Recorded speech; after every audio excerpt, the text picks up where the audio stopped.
Acabei de chegar aqui em Quixadá, no Ceará. Isso aqui é o sertão brasileiro, a Caatinga. Muitos e muitos avistamentos acontecem aqui em Quixadá. Avistamentos de luzes e também o sequestro de pessoas.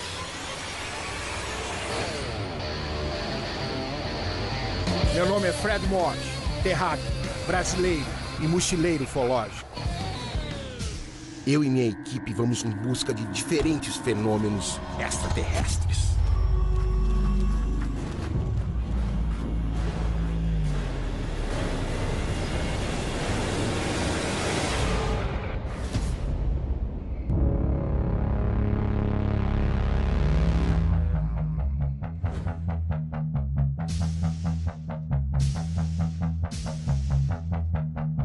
Um caso de abdução único na ufologia mundial e outro de luzes que frequentemente perseguem aeronaves civis e militares.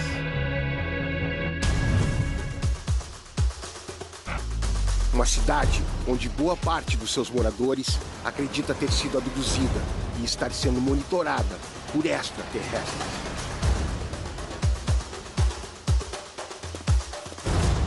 Dizem que aqui em Quixadá as pessoas são abduzidas e também são chipadas. Será que isso é verdade?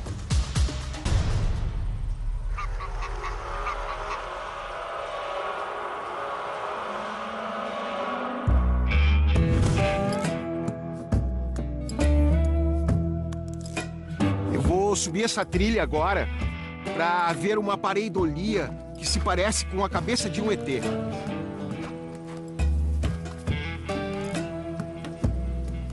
Acho que eu distendi um pouco a panturrilha da perna aqui.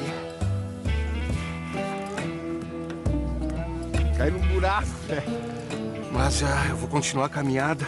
Não é tão longe assim. Acho que dá pra aguentar até lá.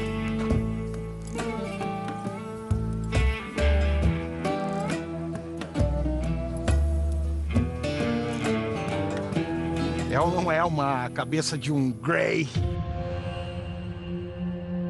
E é também nesse lugar aqui que o Grupo Ufológico de Quixadá costuma fazer suas vigílias e registrar inúmeros avistamentos sob o comando de Robson Alencar, o famoso Bob Peças.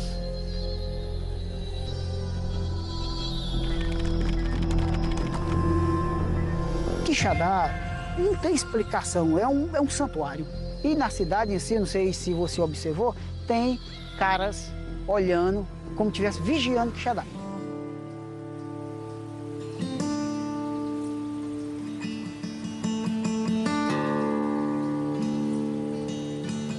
Se você observar do alto, você vai ver que Quixadá é como se fosse dentro de um, vamos dizer assim, um vulcão. Quixadá chama-se Quixadá, curral de pedra. É o significado de pedra. Ele é rodeado de monólitos.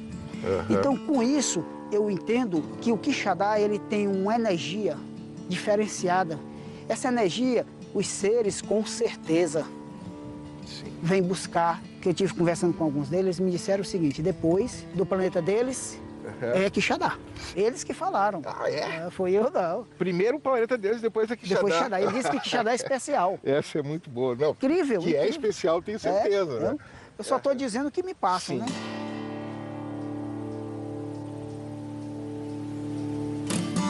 Algo a nossa cidade tem especial que poucas pessoas ou ninguém sabe o que é.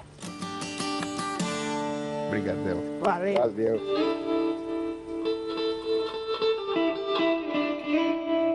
Dentre os casos de abdução investigados por Bob Peças, está a incrível história do seu Quixinha e de um velho amigo. Quixinha? Opa, rapaz! Tu que é o Quixinha? Dizem que aqui em Quixadá é a terra dos voadores. Até porque teve grandes incidências alguns anos passados, né? Uma localidade aqui perto, chamada Boto. Nesse dia, a gente voltou pela a ponte férrea, né? Ao sair, passar pela ponte, na estrutura, quando a gente já estava saindo, aí a gente do lado esquerdo tinha um capinzal grande, um capinzal assim, mais ou menos dessa altura assim. A gente escutou aquele barulho, faz uns unidos, assim, já rodando e tal, só como fosse um enxame de abelha. De repente o bicho subiu de dentro do capim. Subiu rodando. Uma nave. Isso, isso. Naquela época, essas coisas se chamavam de aparelhos, né? Não chamava nem de disco. Nem... Aqui no Nordeste chamam muito de aparelho, Isso, né? aí dizia que jogava uma tarrafa, aquela coisa. Sim. Aí, numa velocidade imensa, parece o The Flash. Sim. Pra cima da estrutura, né? Aí a gente ficou falando essas coisas, não vamos sair debaixo da estrutura não, porque se a gente estiver em campo aberto, vai pega. Aí o medo bateu, né? Quis correr e escorregou naquelas pedrinhas soltas que ficam em cima, né? Aí ele caiu, foi lá pro pé de uma cerca. Ele escorregou, caiu. Aí ele saiu lá de cima da estrutura, foi pra cima dele e soltou uma luz azulada. Aí lá ele adornou, ele falou meu nome, eu tô congelando, aí pronto, parou. Eu pensei que eu tava seguro ali, né? Mas não, ele soltou a mesma luz sobre essa estrutura também. E a luz, ela vinha como em ti, assim? Como é que tu sentia assim, ele? Ela vinha fina, aí ela abria. Uau. Né? Uhum. Aí quando essa luz foi lá, aí também eu adornei. Tu também apagou. Quanto tempo depois tu acordou? Bom, quando eu acordei já tinha, nessa época lá, tinha uns casebres, pessoas pobres, né? Faz seus casebres até de papelão, tinha lá uma senhora lá passando álcool e tudo. Aí que eu fiquei na faixa assim de uns 8 a 10 minutos. Nesses 10 minutos que tu apagou, tu não te lembra de ter sido transportado para dentro de uma nave? Foi levado, foi colocado numa maca com vários cristais, né, e tudo. Segundo a mulher que estava passando álcool, né, quando eu acordei, deparei onde eu estou. Você está aqui embaixo. O rapaz que estava com você se levantou falando coisa com coisa, foi embora. Tu chegaste aí algum médico depois? Isso. A única coisa que ficou estranho foi só isso aqui. Ah, tu teve uma marca no braço. Ah. Só isso. E a outra que sumiu já. Sim. Já tá sumindo, ó. Mas então tá. Seu Quixinha, obrigado pelo seu relato. Prazer. E eu, com certeza, eu vou ir atrás de mais histórias como essa. É bom, aqui em Quixadá. Com certeza. Obrigado, tio.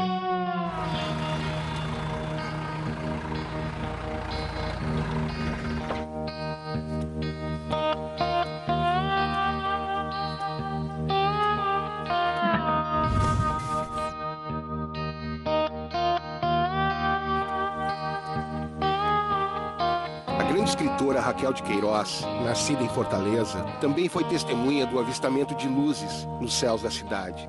Momento que resolveu imortalizar numa crônica para a revista Cruzeiro.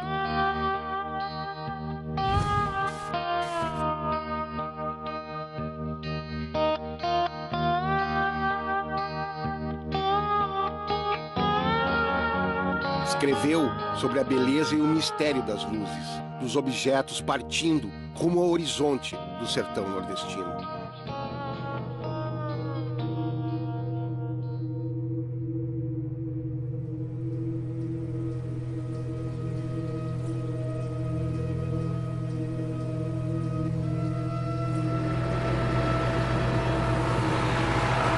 Resolvi ir atrás das luzes descritas pela escritora Raquel de Queiroz, num dos lugares mais isolados, quentes e secos do país.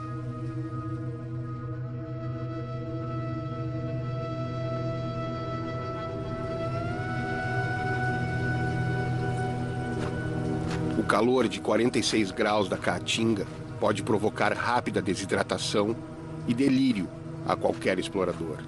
Mas e a visão das incríveis luzes que saem das rochas e grutas da região seriam reais?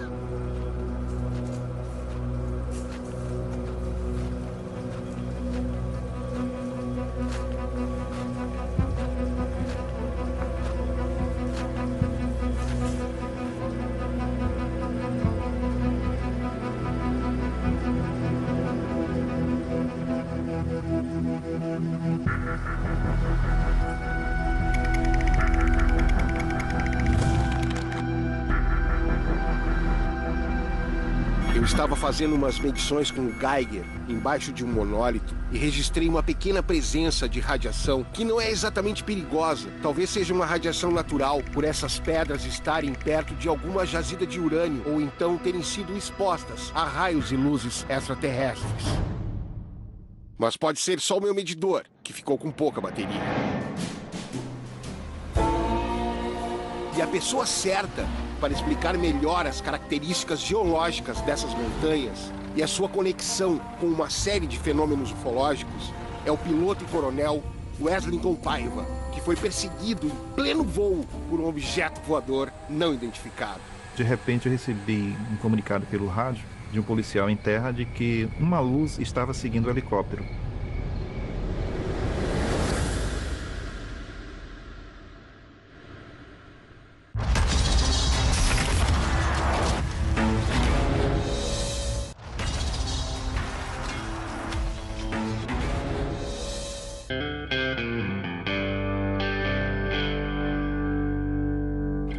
E aí, coronel?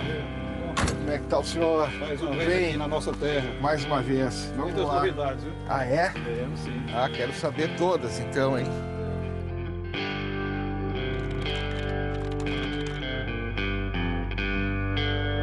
Coronel, eu tive fazendo algumas pesquisas com o contador Geiger e notei uma pequena alteração junto aos monólitos.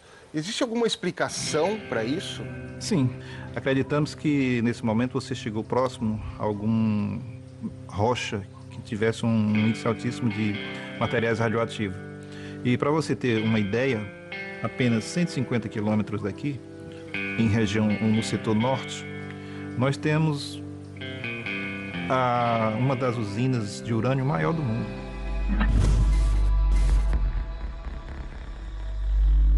Eu estava lendo que a Raquel de Queiroz, há muitos anos, ela teve um avistamento que ela descreveu, né? Sim. E ela fala que ele sumiu como se fosse um computador elétrico, né? Eu acho que, tipo, apertou e... né? E era a mesma nave que opera até hoje. Olha O modelo. Então, os modelos de naves que operam aqui são as mesmas, são circulares, né? Quando é à noite, ela fica em bola de luz, e durante o dia são circulares, mas também ela tem um prato em volta, né?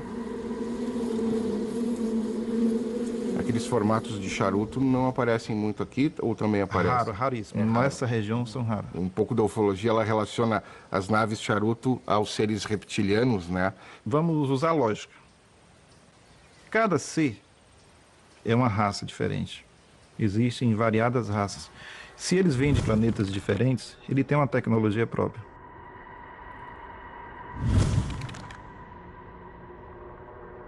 Eu cheguei também a uma conclusão de que eles compartilham nave e que as naves que operam aqui, elas foram projetadas para cá.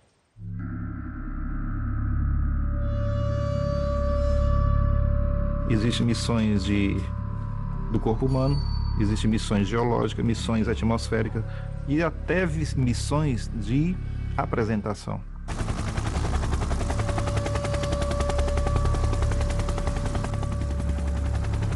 Então eu era comandante de helicóptero e fazia missões de patrulhamento, missões de perseguições, assalto, resgate, uma variada Aqui missões no Ceará. do Ceará. Estávamos voando no centro da cidade e era meio-dia. E recebemos um comunicado da torre de controle de que um objeto se encontrava a 1000 pés no setor norte do aeroporto e que os aviões de grande porte estavam desviando a rota para pouso. Isso estava atrasando os voos e causando preocupação, porque os pilotos, eles avistavam no radar de bordo dos seus aviões e também o controle, ele também avistava através de um radar. Sim. Como é que é ele vê tamanho no radar? Sim, o radar, ele identifica a altura, a velocidade e o tamanho aproximado, né? Então, o radar do controle, ele avistava perfeitamente o alvo, que eles chamam alvo. Certo. E nesse momento, fomos até o local. Não avistamos nada. Informamos a torre que não estávamos vendo nada. E à medida que recebíamos a orientação para aproximar do alvo, ele mudava de posição.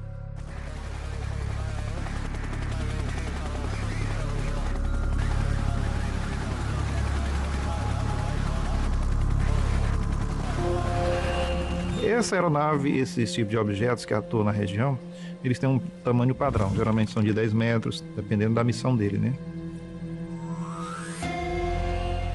Ele estava pairado e se deslocou em alta velocidade e que a torre de controle informou que foi mais de 13.000 km por hora. Um tempo muito curto para uma aceleração muito rápida, né? Qual a conclusão que vocês tiraram desses casos? O que era isso? Que realmente era um objeto voador não identificado. Eu vou perguntar para o senhor agora sobre um dos casos mais importantes da ufologia brasileira, que é o caso da abdução do Barroso.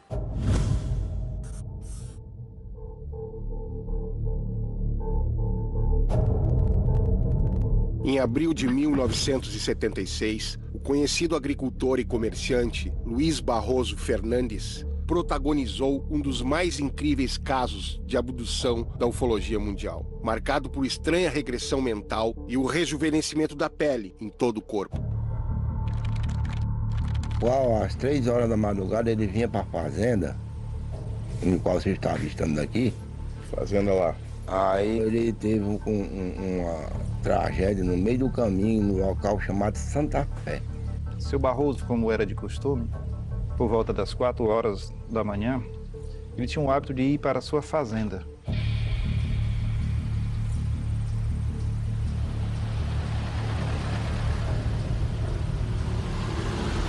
Uma coisa que me chamou muito a atenção foi que o médico da época, ele coloca no prontuário médico que o seu Barroso tinha sido levado por um disco voador. Isso é inédito na medicina brasileira, um médico fazer essa colocação, porque realmente foi muito diferente de tudo que ele tinha visto já. E o seu Barroso foi enviado para Fortaleza para fazer outros exames, né? Meu pai foi um médico aqui em Quixadá por 47 anos e me contou de um paciente que ele atendeu supostamente abduzido por um extraterrestre. A 3 quilômetros da cidade, ele em sua charrete, né, ele escuta aquele barulho como se fosse enxame de abelha. E de repente uma nave passa por sobre ele e logo à frente ela pousa.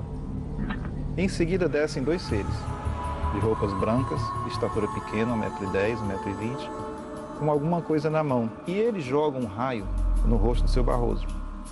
Isso, ele fica desacordado. Então, o encontraram já caído, o dia amanheceu já, e a sua charrete lá do lado. E em seguida passa no local um vaqueiro que conheceu o seu Barroso. O vaqueiro pega o seu Barroso, presta ali os primeiros socorros, né? Pergunta se ele está bem, coloca novamente na charrete e em seguida ele vai continuando a sua viagem até a fazenda. E ele chegou desacordado na casa dele. Ele ficou uma pessoa paralisada.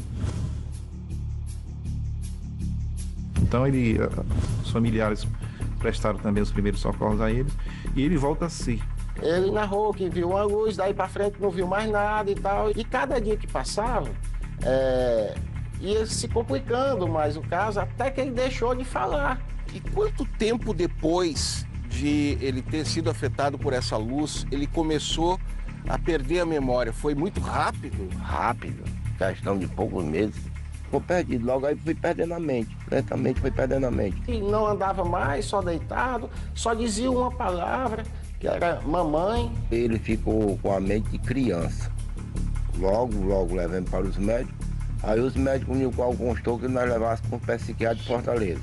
Vieram vários especialistas, ele foi para Fortaleza e procurando psiquiatra e... Apesar de ele ter vindo a falecer 17 anos depois, mas logo nos primeiros meses ele começou a mostrar sintomas que estava vendo um caso de regressão, de dano cerebral, né? Nesse período de 6 meses, ele que era um homem novo, forte, moreno, e logo ele ficou sem falar e a pele branca e os cabelos brancos. Mais de 10 anos que já estava prostrado, ele já voltou normal com a pele de criança. Normal, pele de criança, não tinha uma mancha, não tinha nada, pele limpa.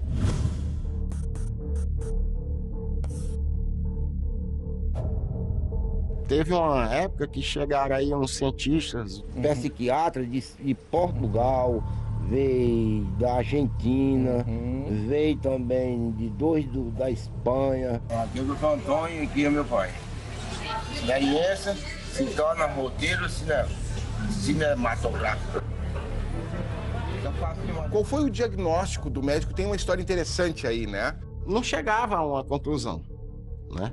E o meu pai, como cirurgião clínico, médico perito do INSS, ele assinou.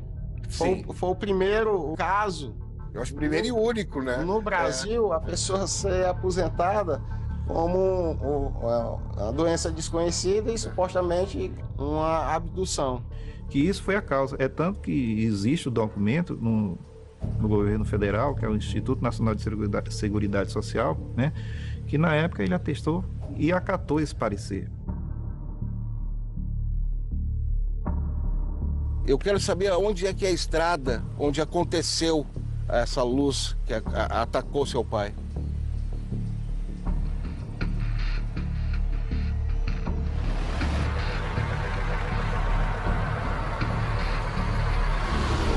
Eu acredito que aqui é o exato ponto onde o senhor Luiz Barroso foi abduzido.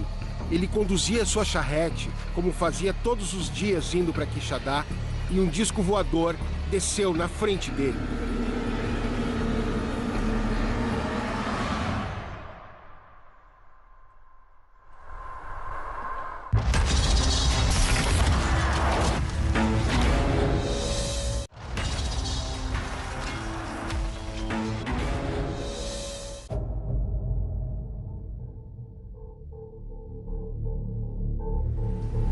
A visita que fiz ao filho do médico do caso Barroso me levou a querer desbravar alguns dos segredos ufológicos das grutas e cavernas do seu exótico quintal.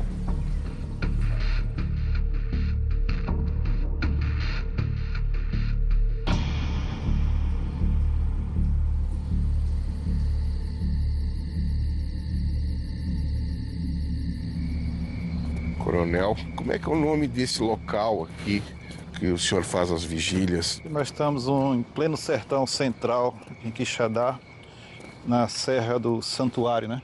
Sim. A 600 metros de altura, que é um lugar muito bom para se fazer vigília, né? Vamos começar essa vigília? Vamos Aqui, ó. aproveitar essa lua bonita. E essa lua tá demais, né? E a umidade do ar tá grande que está formando um halo em volta do halo, dela, né? Existem vários casos de abdução aqui em Quixadá. E me conta uma história de um dos casos que tu pesquisou, que eu sei que tu pesquisou vários, né? Um caso ali no Sangrador, os dois estavam na mesa, apagaram no nada. Mas o índice de abduções, muito alto, o índice de avistamento também. Dizem que aqui em Quixadá é a terra dos voadores. Tem algo aqui em Quixadá que com certeza atrai.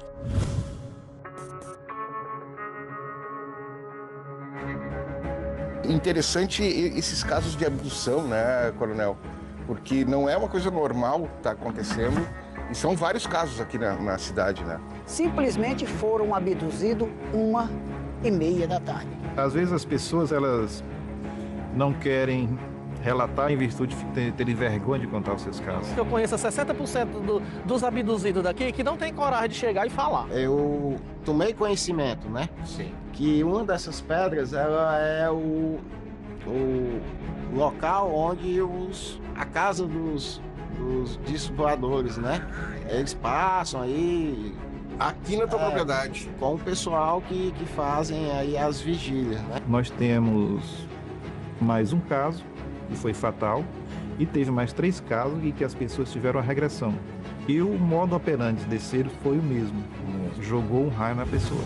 O senhor acredita que sejam os mesmos que estejam nessa área? Os mesmos que estejam nessa área.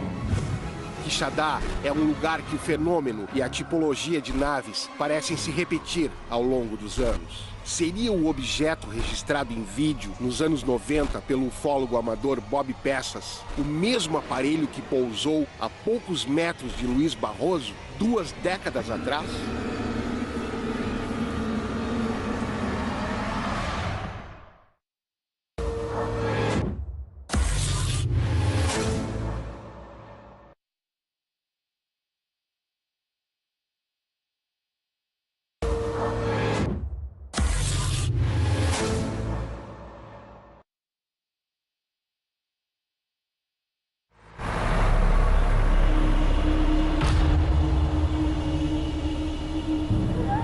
plena floresta selvagem da Amazônia, banhada por afluentes do maior rio do mundo, o verdadeiro perigo pode não estar na profundeza das águas ou entre as árvores, mas um pouco acima deles. Meu nome é Fred Morse, terráqueo, brasileiro e mochileiro ufológico. Eu e minha equipe vamos em busca de diferentes fenômenos extraterrestres.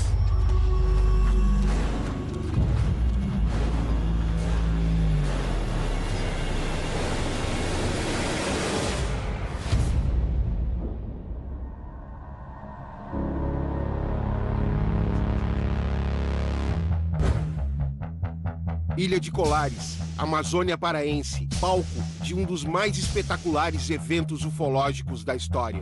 Feixes de luz que sugavam o sangue da comunidade ribeirinha no início dos anos 70. Uma operação militar secreta responsável por incríveis registros de um ataque extraterrestre jamais visto em nosso planeta.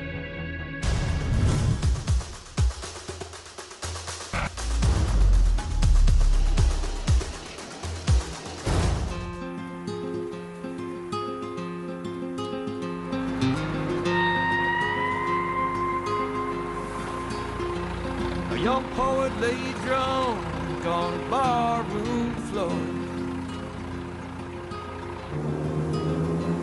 having drunk so much he could not drink anymore. Yes, a terrible vision that roiled in his brain. Irei contar um fato que realmente aconteceu. No famoso chupa-chupa, em Colares apareceu. Chamaram de chupa-chupa porque vinha em velocidade, sugando o sangue das pessoas que moravam na cidade. No silêncio da madrugada, o fenômeno era o tal. Ora aparecia na cidade, depois na zona rural.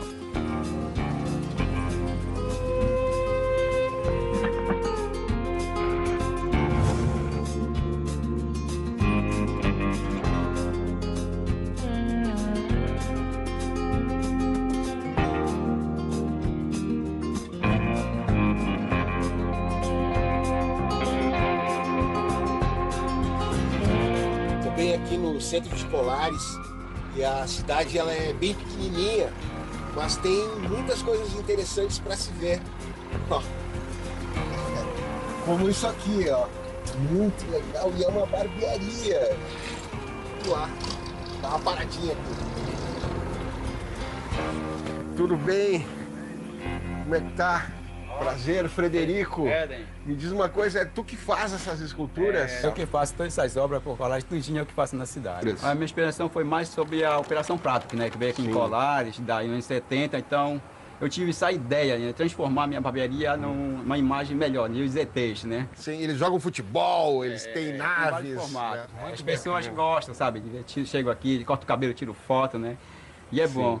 Então, olha, preciso dar uma paradinha na minha barba. Vamos lá? Então tá, vamos lá. Aí. Tá grande a coisa. Pode entrar. Me dá uma dica. Tu conhece alguém que foi atacado pelo chupa-chupa? Olha, eu conheço só um amigo meu, o senhor Neuto. Ele foi chupado, né, pelo chupa-chupa.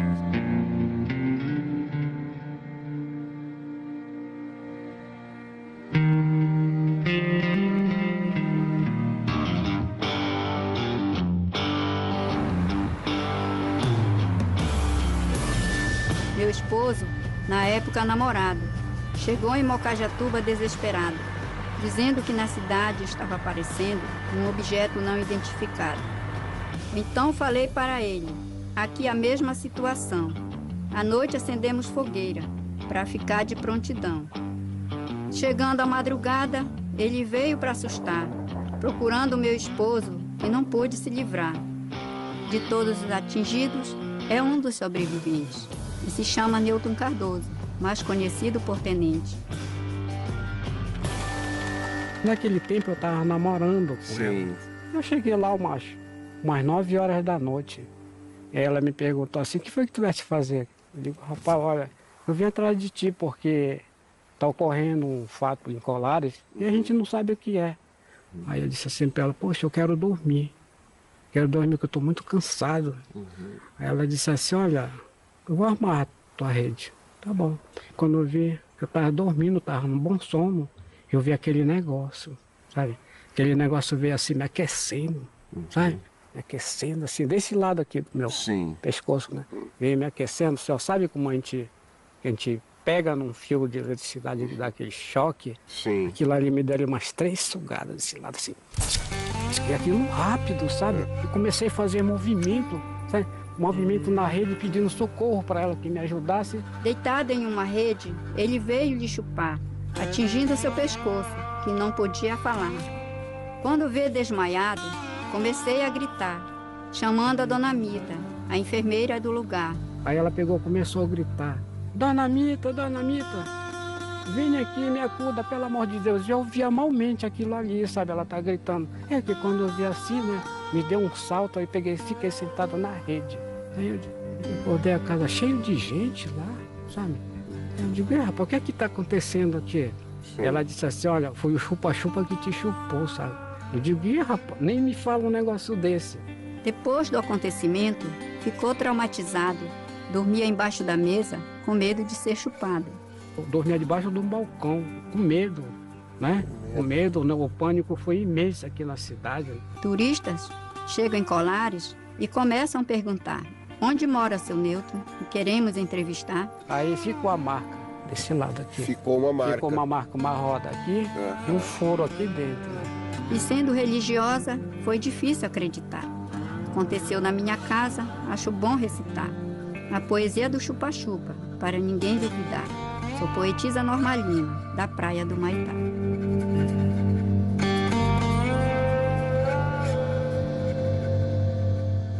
Vitório Peré, um estudioso da ufologia na metade dos anos 70, não podia sonhar que a sua viagem à capital paraense, na companhia do velho amigo General Uchoa, lhe renderia um convite para acompanhar de perto a mais controversa operação militar do país.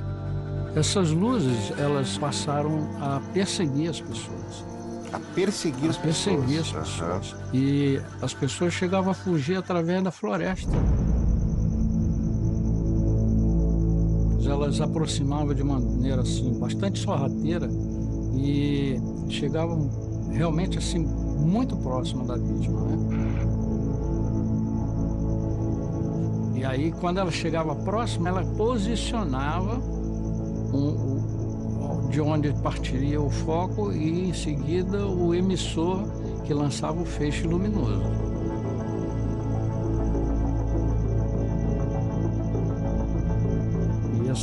E essas luzes causavam pânico, causavam terror, um medo. E um dos fatores que mais causava medo era justamente o fato dela não causar nenhum tipo de som, ela não produzia nenhum som. Como é que era essa marca, seu Newton? Não dava nem para me olhar. Para me olhar a marca. O pessoal que viu aí, tinha a roda. Mas era uma roda? Era uma Como é roda que era? que tinha um furadinho. E tinha um furo. Furo aqui. Muitas pessoas foram atacadas e falavam que tiravam o sangue. Essas pessoas, na maioria mulheres, elas eram atingidas na região do hemitórax, né? Acima do seio esquerdo. E normalmente os homens eram atingidos na região próxima à veia jugular ou na virilha. E os pessoal já não dormiu, né? Aí depois a aeronáutica, ela soube em Belém, eles vieram. Sim. A aeronáutica ela veio, ela trouxe as câmeras deles, né? Passaram uma semana lá localizando, não acharam nada. Havia toda uma curiosidade da Força Aérea Brasileira em cima desse fenômeno que era uma luz luminosa que atacava as pessoas, causava pânico, medo, trouxe o terror para a região.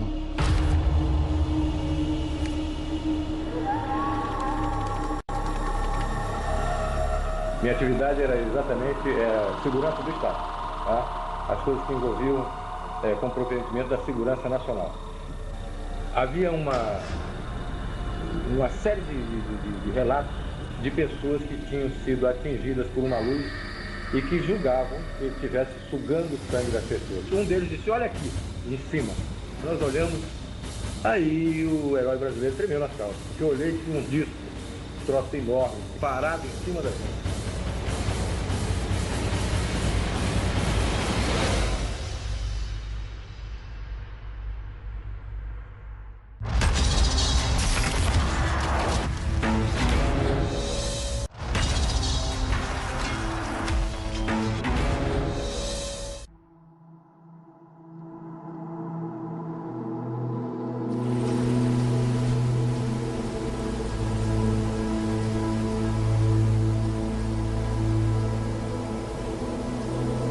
Uma comunidade acuada de pescadores, insegura dentro de suas próprias casas, com medo das luzes que atravessavam as telhas para sugar o sangue das pessoas.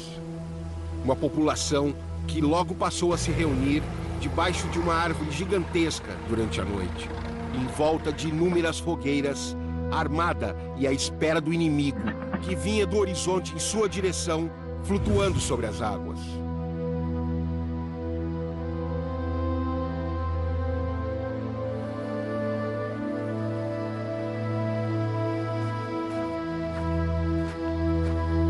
Foi aqui embaixo dessa malmeira que o grupamento do Coronel Holanda escolheu para fazer uma das primeiras vigílias aqui em Colares.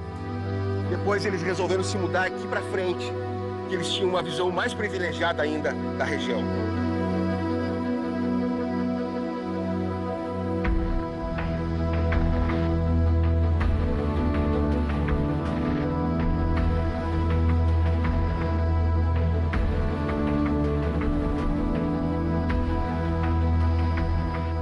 A Operação Prato, ela teve início no dia 2 de setembro de 1977 e uma das principais funções da missão seria investigar uma luz luminosa que atacava a população de Colares, causava pânico, medo, trouxe o terror para a região. Havia toda uma curiosidade da Força Aérea Brasileira, então eles tinham que investigar a fundo o que estava provocando esse fenômeno, tinha que garantir a segurança da população. O prefeito de Colares, da Vigia, mandou um documento, um ofício, do comandante do primeiro pomar, porque essa coisa estava incomodando muito os pescadores, eles não conseguiam mais exercer a atividade, não conseguiam pescar. Porque os fenômenos eram aéreos, estavam ocorrendo no espaço aéreo brasileiro e cabia justamente à Força Aérea investigar. E alguns até faziam muita gozação a respeito disso. A sorte dessa Operação Prato sair é que o comandante, na época, tinha interesse nisso e acreditava nisso. Por que, por exemplo, escolheram o Coronel Irangê Holanda para ser o comandante dessa operação? Porque o Holanda, ele tinha esse lado assim de curiosidade. Ele, tanto é que quando foi questionado pelo brigadeiro a respeito de se ele acreditava em disco voador, ele disse que sim. Em 77, eu estava servindo em Belém, mas estava fazendo um curso em Brasília. Quando eu retornei do curso, me apresentei ao meu chefe, o Coronel Camilo Ferraz de Barros. Ele perguntou se você acredita em disco voador? Eu acredito. Eu não sabia nem que estava ocorrendo essa operação. Ele era uma pessoa ao mesmo tempo cético. Ele acreditava, mas com o pé atrás, né? Aí ele disse, então agora você está encarregado desse caso.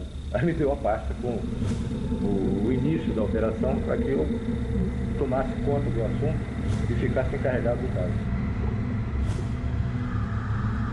Esse grupo, ele era formado de um comandante, no caso o Holanda, sim, e mais 6 sargentos. Era um grupo pequeno, 7 com ele, né?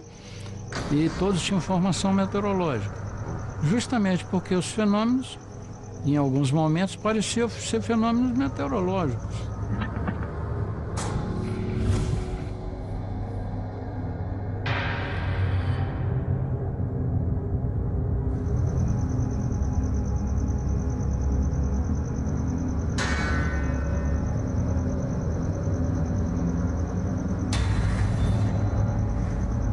Minha primeira noite de vigília na ilha de Colares foi solitária, ouvindo o barulho das pequenas ondas, esperando para desembarcar num lugar onde as vigílias da década de 70 marcaram a memória e as vidas dos militares da Operação Prato. Passei a noite toda em vigília. O coronel Holanda fazia isso, só que ele fazia isso lá no Farol. Ele chegava às 6 da tarde e saía de lá às 6 da manhã. Quem levava ele era o barqueiro, o seu Rosil, que é o mesmo barqueiro que eu estou esperando para me levar lá.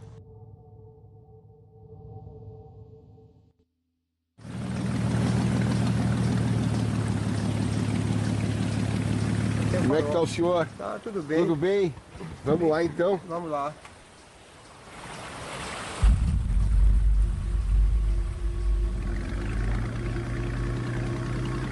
Quando eles chegaram aqui, eles estabeleceram pelo menos 3 bases importantes em Colares. Sendo que havia um ponto que ele só foi estratégico a partir de um determinado momento, porque eles perceberam que de lá a visibilidade permitia um controle maior da região, do espaço aéreo da região. Foi justamente o Farol.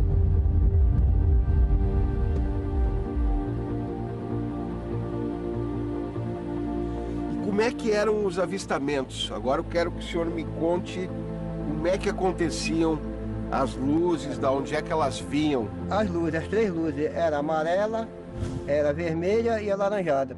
Luzes que piscavam, era realmente muito estranho. Mas eu não podia dizer o que era. Não vi. Eu via luz, mas vi luz, não sei o que é isso. Essas luzes, elas quase sempre surgiam como se fosse do nada. Algumas aproximavam a baixa altitude. Ela veio acompanhando e a gente vendo, olha ali. E lá daqui da Baía do Sol, mais ou menos. Da Baía do Sol. Beirando até aqui a ponta do Machadinha. Olha lá, veio. Quando chegou na direção da ilha, ela entrou na direção de Belém. A forma de voar era uma coisa assim absolutamente incompreensível. Uma coisa que a própria física não consegue explicar. E os formatos, o senhor conseguia ver se era como se fosse um disco voador? Sem o visor, a gente enxergava só a luz. Agora, quando a gente olhava no visor, aí via o formato que tinha. Na minha mesa tinha uma lanterna, ela tinha uma tampa, um vidro fosco. Mas eu peguei um filme e coloquei ali. O objeto responsável pelos ataques, vamos dizer ataques entre aspas, sim, esses objetos tinham um único formato. Eu observei que tinha realmente um cilindrozinho. Cilíndrico, de aproximadamente 2 metros de diâmetro e 2 metros de altura. Aquilo estava impresso ali. E não estava procurando cilindro, eu estava procurando luz.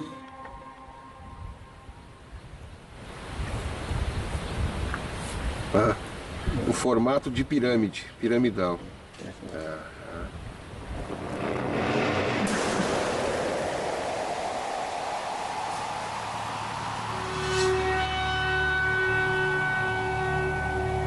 Da ponta do Machadinho, eles observaram movimentação de luzes também na área da Ilha de Mosqueiro. E indicaram, inclusive, um ponto específico, que foi a Baía do Sol.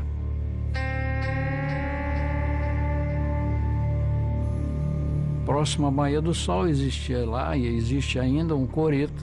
Sim. Que ele fica numa área privilegiada, você consegue ver até a linha do horizonte, uma visibilidade fantástica. E foi lá que eles conseguiram fazer os melhores registros fotográficos.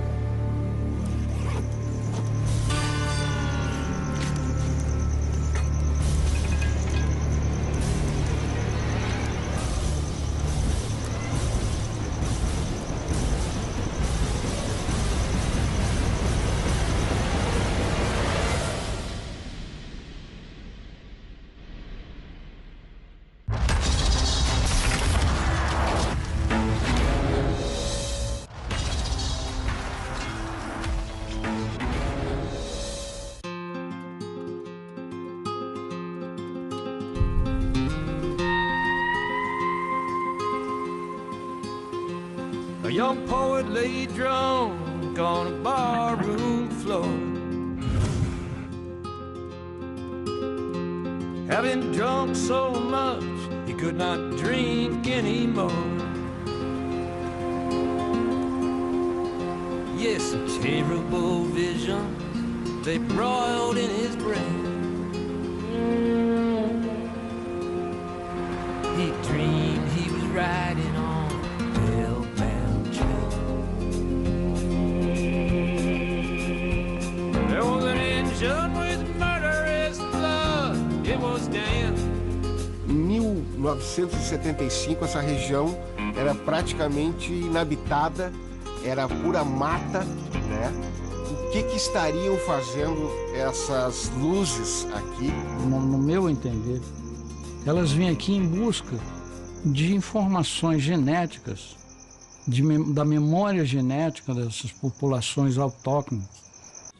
Não foi difícil imaginar que ele estivesse coletando sangue para ver o que estava contido naquele sangue que pudesse danificá-los num contato necessário futuro.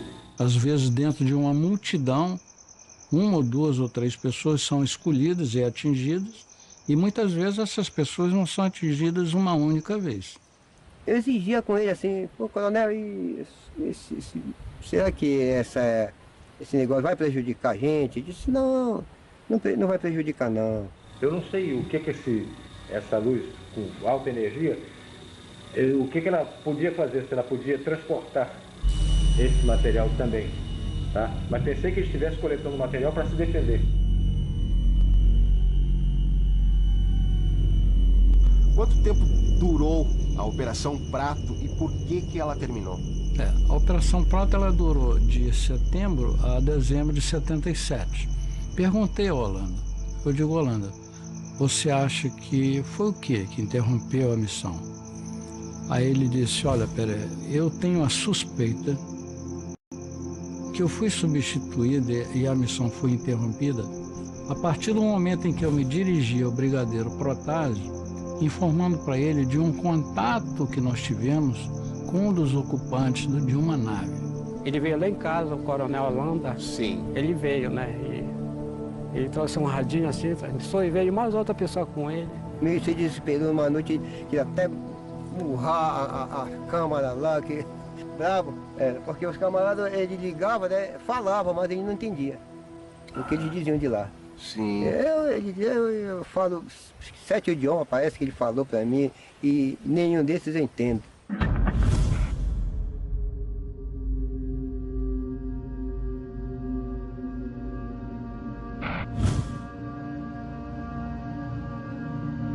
Uma grande parte desses documentos está no Arquivo Nacional de Brasília. Exatamente. Só faltaram os filmes, né? Faltaram os filmes e ainda algumas fotografias. Fotos também. Fotografias, inclusive, muito importantes. Os 4 filmes que foram feitos, 1 era do Ministério Aeronáutico, 3 eram meus. Os 4 foram do Ministério Aeronáutico, que eu nunca tive meu de volta.